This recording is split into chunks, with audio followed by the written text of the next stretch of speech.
हरे कृष्णा। माघ शुक्ल पक्ष की एकादशी को जया एकादशी कहते हैं। ये एकादशी बहुत ही पुण्यदायी है।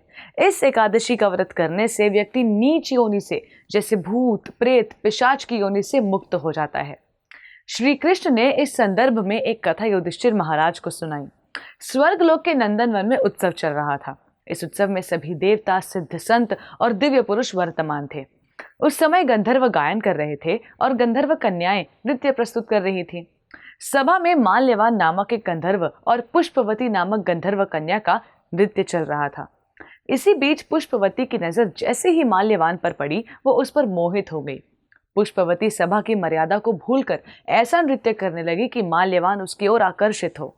माल्यवान गंधर्व कन्या की भंगिमा को देखकर सुध बुध खो बैठा और गायन की मर्यादा से भटक गया, जिससे सुर ताल उसका साथ छोड़ गए।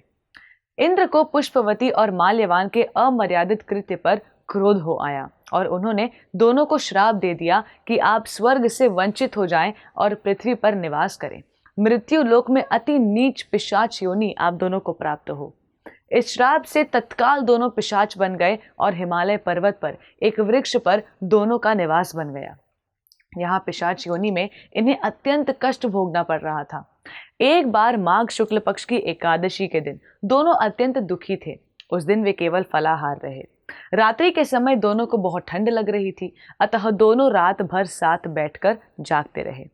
ठंड के कारण दोनों की मृत्यु हो गई और अनजाने में जया एकादशी के व्रत का पालन हो गया और दोनों को पिशाच योनि से मुक्ति मिल गई। अब माल्यवान और पुष्पवती पहले से और सुंदर हो गए और स्वर्ग लोक में उन्हें स्थान मिल गया। देवराज ने जब इन दोनों को देखा तो चकित रह गए और पिशाच योनि से मुक्ति कैसे मिली, ये पूछा। माल्यवान ने कहा, ये भगवान विष्णु की जया एकादशी का प्रभाव है। हम इस एकादशी के प्रभाव से पिशाच योनि से मुक्त हुए हैं।